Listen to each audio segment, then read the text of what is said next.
Hello everyone, welcome to Say It in Poznań, Language, Identity and Everyday Life for International Students in Poznań. My name is Marta and in this podcast I talk to international students living in Poznań about their everyday language experiences, the ones that happen not in classroom but in shops, offices, dormitories, on the streets, and in small, ordinary interactions that slowly shape how a new place starts to feel familiar. This project was created to give space to voices that are often present in academic statistics, enrollment numbers, and official university documents, but much less often heard in their own words.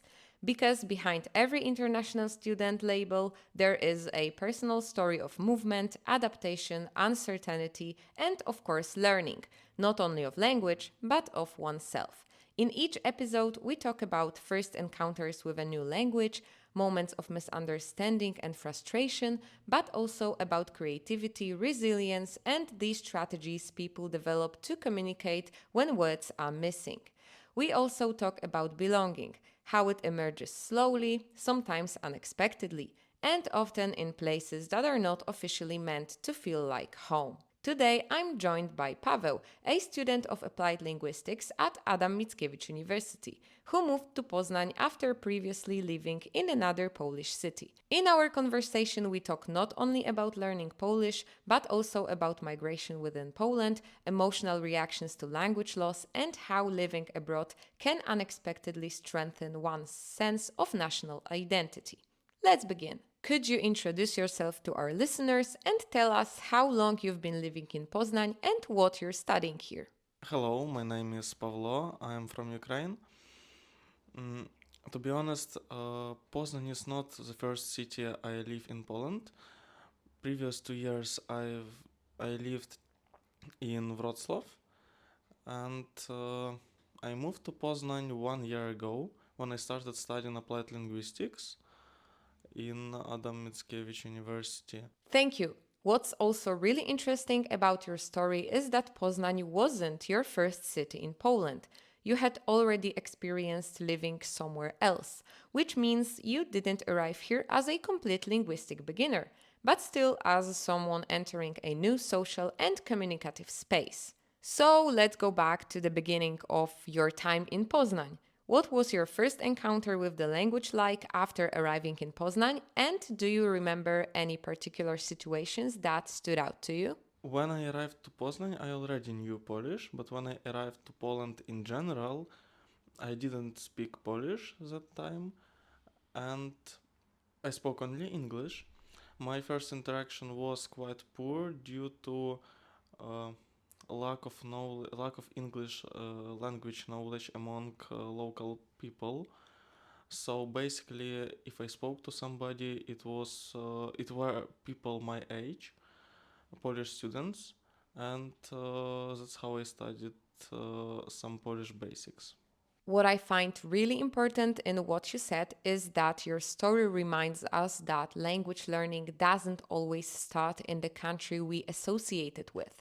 Your Polish journey didn't begin in Poznań. It began earlier through necessity, contact, and also social interaction. You also pointed out something that many people don't expect when they arrive in Poland, that English is not always available, especially outside academic environments, and that reality shapes who you interact with.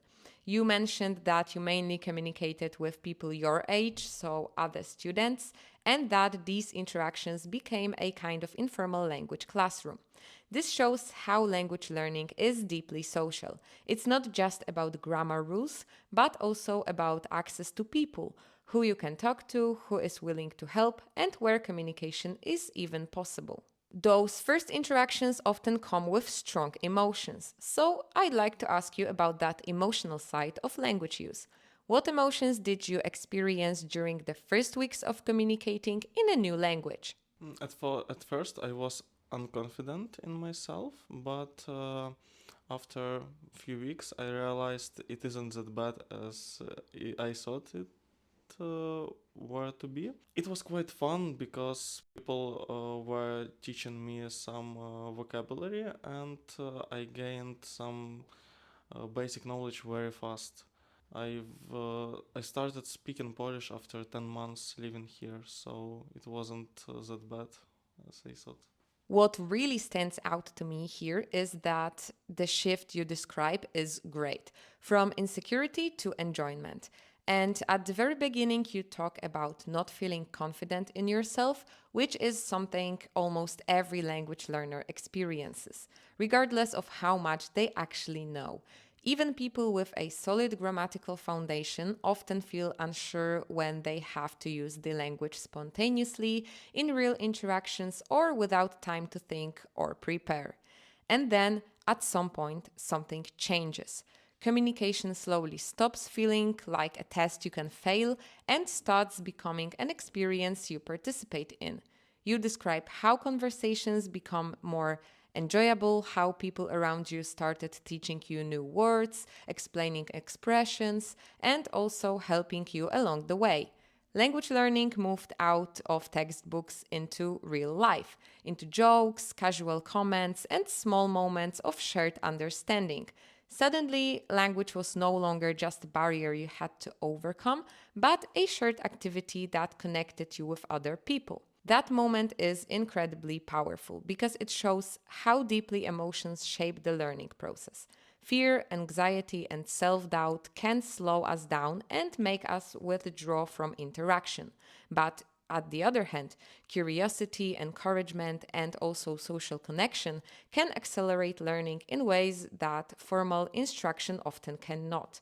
When communication feels safe, when mistakes are allowed, learning happens almost naturally. And the fact that you started speaking Polish relatively quickly really highlights how effective informal, everyday exposure can be. Being surrounded by the language, hearing it used authentically, and also engaging with it in meaningful situations creates a learning environment that is difficult to replicate in a classroom. Your story shows that confidence doesn't come first. It grows through interaction. And once that growth begins, language stops being something you're afraid of and starts becoming something you can actively use to build relationships and feel more at ease in a new place. With time, emotions change, and so does our relationship with the city itself. Can you describe a moment when you felt at home in Poznań and what helped you feel that way? I sometimes feel comfortable as I feel at home when I see similar streets which remind me of my home city. For example, 27 grudnia. It has a lot of trees, and my city isn't that big, so it also has a lot of parks and trees. So sometimes I have these flashbacks which make me feel comfortable. I really love your answer because it shows that feeling at home doesn't always come from people or language directly. Sometimes it comes from space itself, from the way a city looks, feels, and moves around you. You describe streets, trees, and also parks, so visual and sensory details that might seem small at first, but suddenly carry a lot of emotional meaning. These similarities you mention walk almost like anchors. A street that looks familiar, a row of trees, the presence of green spaces, all of these can unexpectedly trigger a feeling of comfort. Those flashbacks, as you call them, momentarily blur the line between where you come from and where you are now. They connect your past and your present on an emotional level, and that connection can be incredibly grounding, especially in a situation where so many things still feel new and also unstable. What's especially interesting here is that this sense of belonging doesn't require conversation or even conscious reflection. It happens quietly, almost in the background. Belonging in this case doesn't need words, it's built through recognition, through seeing something familiar in an unfamiliar place and realizing that your body reacts before your mind does. There's a sense of ease, of I know this, even if you can't fully explain it.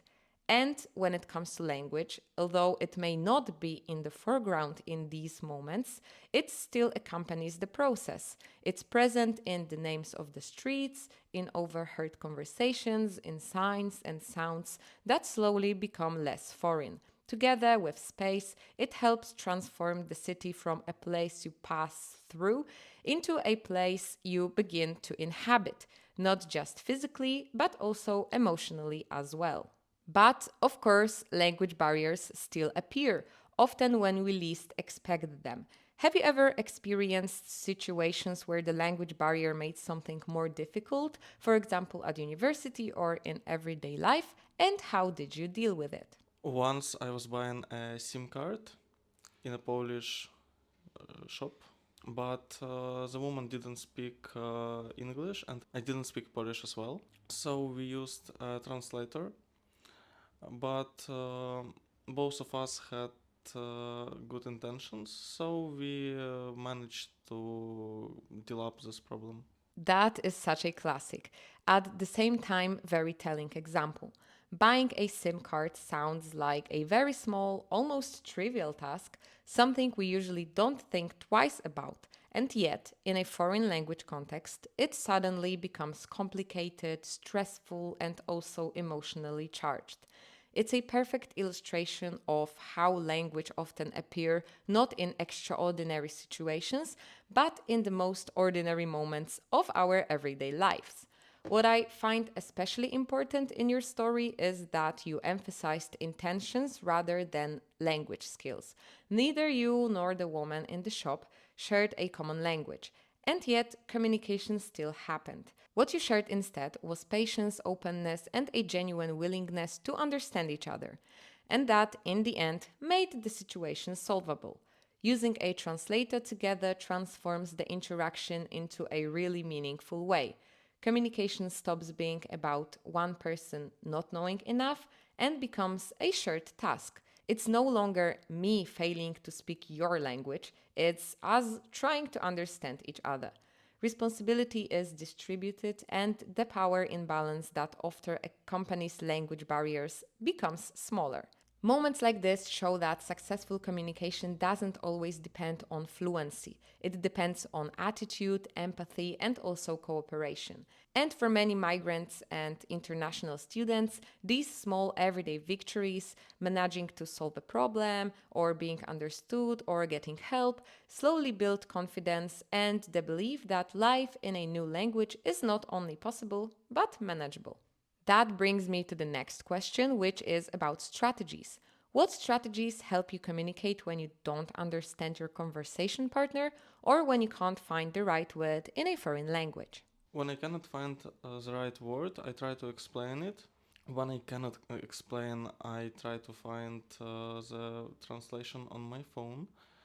Mm, and I expect the same from people I speak with. So, what you describe here is actually a very advanced communicative skill, even if it might not feel that way at first. Explaining instead of translating, paraphrasing instead of giving up, these are strategies that fluent multilingual speakers use constantly, often without even realizing it. They show flexibility, creativity, and a deep understanding of how communication really works. So, not as the perfect transfer of words, but as the negotiation of meaning. When you explain an idea in different words, you're not just compensating for a missing expression. You're actively shaping the conversation. You're keeping it alive. And that ability becomes especially important in real life situations where there is no time to pause, look things up, or construct a grammatically perfect sentence. In that sense, these strategies are not signs of weakness, but signs of communicative competence. What I also find particularly interesting is that you expect effort from the other side as well. In your view, communication is not a one way responsibility placed entirely on one person who speaks the foreign language. It's a shared process where both participants contribute to understanding. That perspective challenges a very common assumption that the non native speaker must always adapt, simplify, and compensate. For many people, speaking a foreign language automatically comes with a feeling of inferiority, so the sense that they are somehow less capable or less articulate. Your approach pushes against that idea. It reminds us that communication is relational, meaning is created together, not delivered by one side alone. And recognizing this can be incredibly empowering because it shifts the focus from linguistic perfection to mutual effort, respect, and also cooperation. All of these experiences, the effort, the misunderstandings, and also the success, shape us over time. So, I'd like to ask you a more reflective question. How have your language experiences in Poznań changed you as a person? So, maybe your confidence, your identity, or your sense of belonging have changed. I've gained some confidence due to my practical usage experience, but due to lack of speaking my own language, I've gained more national consciousness. I feel more Ukrainian because I miss my own language. Your answer is incredibly powerful because it shows something we don't talk about often enough, that learning and using a foreign language can actually make us more aware of our own language, and through that, more aware of our own identity. Very often we focus on what is gained when we learn a new language, but we rarely talk about what becomes more visible in the absence of our mother tongue. You talk about gaining confidence through practice and everyday use of Polish, but at the same time about missing your native language. And that absence doesn't weaken your identity, it makes it stronger. Being away from your own language makes you notice how emotionally important it is, how closely is it tied to who you are, and how you see yourself. In this sense, language is not just a tool for communication. It becomes an emotional anchor. Many migrants experience this paradox. Living abroad can make you feel more connected to your roots than ever before. Distance creates reflection and sometimes even a stronger sense of belonging to where you come from. Your story captures this tension beautifully between adaptation and attachment, between learning something new and holding on to something deeply familiar. Before we finish, I'd like to ask you one last thing. If you could give one piece of advice to foreigners coming to Poznań, especially those who are afraid of speaking Polish, what would it be? And maybe you could also recommend a place or an event that helped you feel more at home. First of all, don't feel ashamed to speak Polish, even if it's poor, people will like your attitude. Don't skip different events. For example, Day of Foreign Languages in our university, or for instance, some events in a castle. There are different cultures days, and the entrance is usually free. Don't lose your chance to entertain. I think this is a perfect way to end our conversation. Your advice, not to feel ashamed, not to avoid speaking, connects so strongly with everything you shared earlier. It brings the whole story full circle from the first moments of insecurity to a place of greater confidence and also openness. What you're really saying is that language learning is not about avoiding mistakes or waiting until you feel ready. It's about showing up, about having the courage to participate even when your words aren't perfect, about attitude, openness, and the willingness to be part of the interaction rather than staying silent out of fear. And the fact that you mentioned cultural events and university initiatives is also really important. It reminds us that belonging is often created in shared spaces, places where people come together with different languages, backgrounds, and levels of confidence. In those spaces, language mix naturally. Mistakes are expected, and communication becomes less about correctness and more about connection. And that's often where a new city slowly starts to feel like home. Pavel, thank you very much for sharing your story. Your experiences show how complex and emotional language migration can be and how much growth it can bring. And for anyone listening who has just arrived in Poznań or maybe is thinking about coming here, I hope this conversation reassures you that feeling uncertain, lost, or insecure is not a failure. It's the part of the process. Every attempt to communicate matters. Every explanation, gesture, translation, and conversation builds something. Not only language skills, but also confidence, connection, and a sense of place. This was Say It in Poznań. Thank you for listening and see you in the next episode.